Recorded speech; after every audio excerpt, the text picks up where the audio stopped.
GTMSportswear.com and get outfitted for the season. Once again, that's GTMSportswear.com. Or call Melanie Miller at 785-249-5343 for more information. GTM Sportswear. Love what you do, wear what you love. All-Star. All-Star.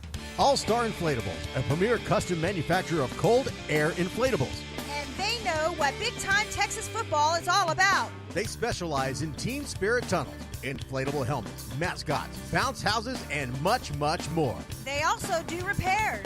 No job is too big or too small for All-Star Inflatables. With over 35 years of combined experience, their goal is to create, design, and manufacture top-quality inflatables at affordable prices. All-Star Inflatables is proud to manufacture 100% in Texas, 100% made in the USA. All-Star Inflatables is a proud sponsor of the Texas Youth Football and Cheer Association. TIFA organizations, let them know you're with TIFA and get 10% off. See their ad at Typha.com and check them out at www.allstarinflatables.com. That's all-starinflatables.com. Or call their sales department at 888-349-4386. Or email them at sales@allstarinflatables.com. All-Star Inflatables. If you can imagine it, they can inflate it. You're listening to Typha Radio. You've got to be kidding me right now, right? You're joking. Okay, so there's a question coming up about the visors on helmets. Yeah, the rule books were sent out to all of the organizations. I even got a copy of that rule book. I read the rule book. So here's the deal. If you went and bought a visor for your player before checking with a coach, AD, president, and looking over the rule book, that's not on TIFA. I'm sorry, that's not on TIFA. The rules are very clear. They're very straight. They're very straightforward when it comes to the visors. And I can only think, I never wore a visor when I played. I never did. Sometimes I think that's nothing more than just so they can look cool. Sometimes I think that's all it is.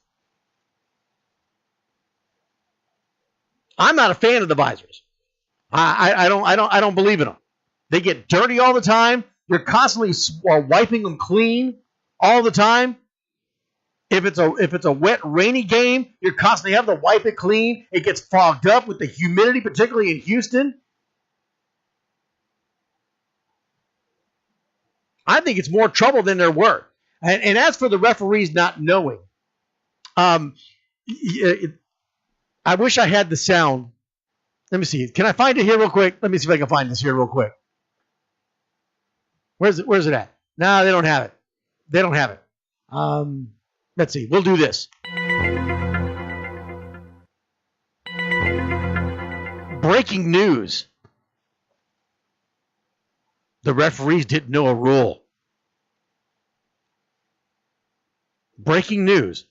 The referees didn't know a rule. That is not news.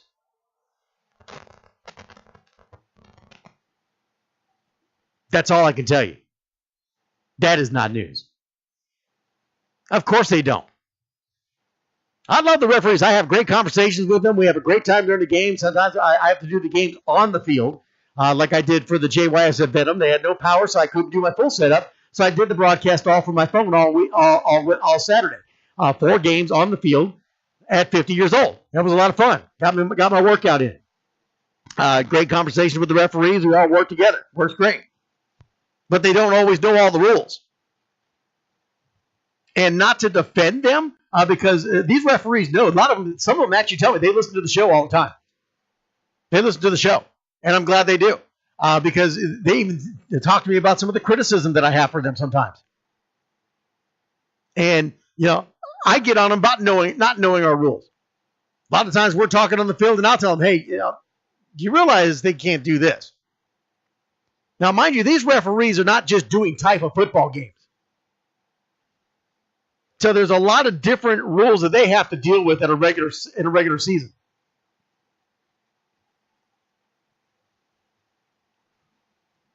So I don't know what to tell you there. Of course they didn't know the rule. I'm not surprised. Apparently there's been some discrepancies on the scores that we were giving. Apparently the Somerset Fighting Bulldogs were the victor in the junior division against the Horned Frogs. It was backwards for some reason. If I have to report the scores as I see them in the game center at Typha.com. So if there is a discrepancy, that's great. You can let me know, and I'll correct myself if I can. That's for sure. But you need to send an email to helpdesk@Typha.com and let them know of the discrepancy. They can go in there and get it changed, because obviously that changes the standings. It changes where your PCI is at based on the playoff calculation index.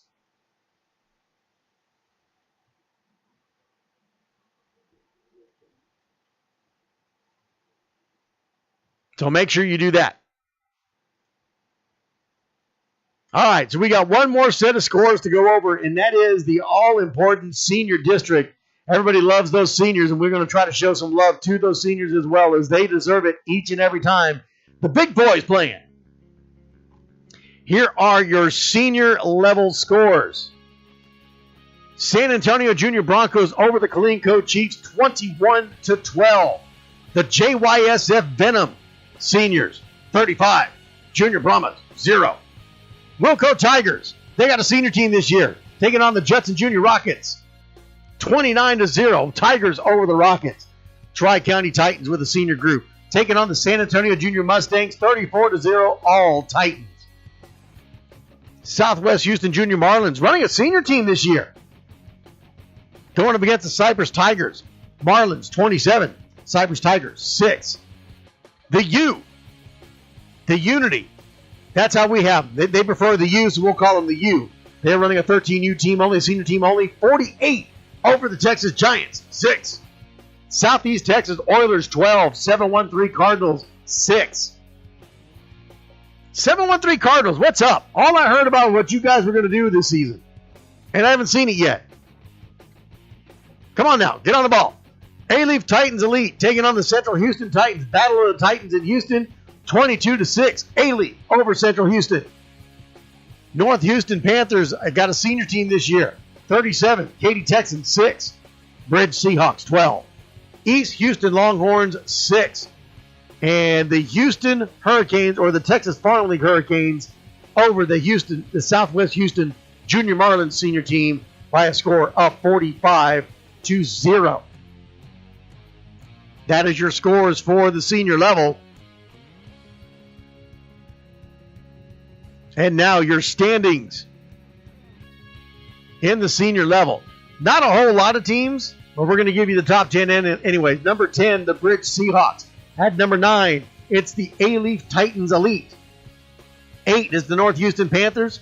Texas Renegades coming in at number 7. Houston Hurricanes or the Texas Farm League Hurricanes coming in at number 6. San Antonio Junior Broncos rounding up the top 5. The U at number 4. JYSF Venom at number 3. Wilco Tigers at 2. And the Tri-County Titans at 1. That is your standings for the senior level. San Antonio, Austin Killeen, San Antonio, Austin Killeen, San Antonio, Houston. No Houston in the top 5 in senior level. What is up with that? Sheldon Thompson, you need to back off my Cornhuskers. They don't need the fold.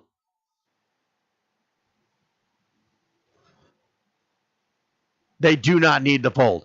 All right, so our topic of the day.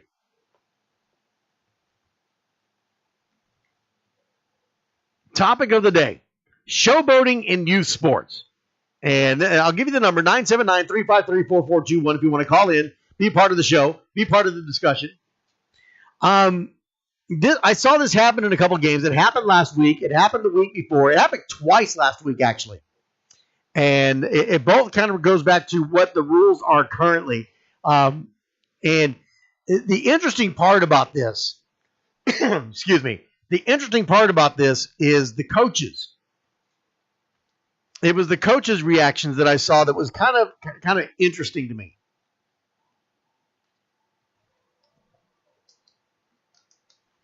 Antonio Green, I get it. Houston's only had 1 week of play. I understand that. I'm just having fun with them.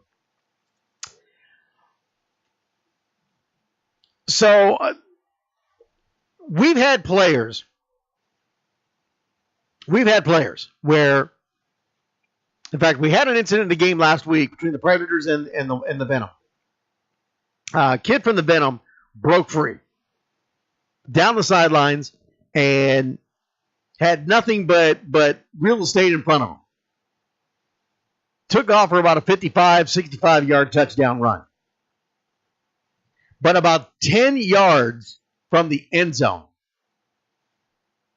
actually we'll say 15 yards from the end zone, there was one last player that took a last-ditch effort and tried to dive and get him at the shoestrings.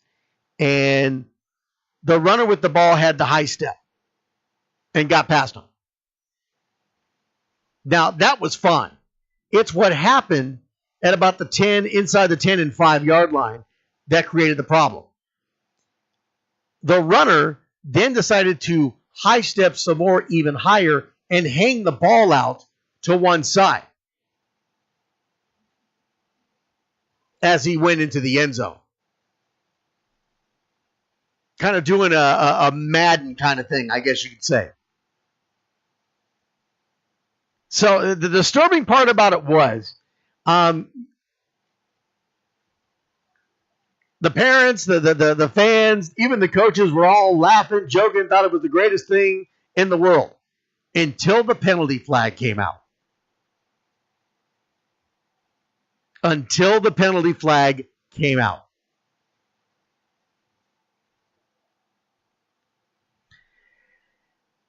Yeah, he violated Rule 6, under conduct, Article 7, unsportsmanlike acts. In Taifa, you are not supposed to celebrate. You're not supposed to showboat. So again, if the kids are listening, they need to be hearing this. Coaches, you need to hear this. Because once the flag was thrown, the coaches were all of a sudden, their arms are up like, oh, what's up? What's the flag? Why is he getting the flag? And this and that. And when they called the unsportsmanlike conduct, they didn't quite understand. And I walked by one of the coaches, and I told him, you can't celebrate going in the end zone. That's a personal foul. That's an unsportsmanlike conduct call. And I think at that point it hit him. It hit him at that point. So let me read the rule to you. I wrote it down. I went through and researched it. And if you have access to the rules, great. If you're a coach, if you're an AD, if you're a president, make sure you understand this. And you're teaching these kids because it's going to cost you a game. I can tell you right now, it's going to cost you a game. So here we go. Page 27 of the 2017 Taifa flag football rules, and it's on page 33 of the 2017 Taifa tackle football rules. It's Rule 6, conduct. Article 7, unsportsmanlike acts. The following actions will be penalized as an unsportsmanlike 15-yard loss. Any delayed, excessive, prolonged, or choreographed act by which players attempt to focus attention upon themselves.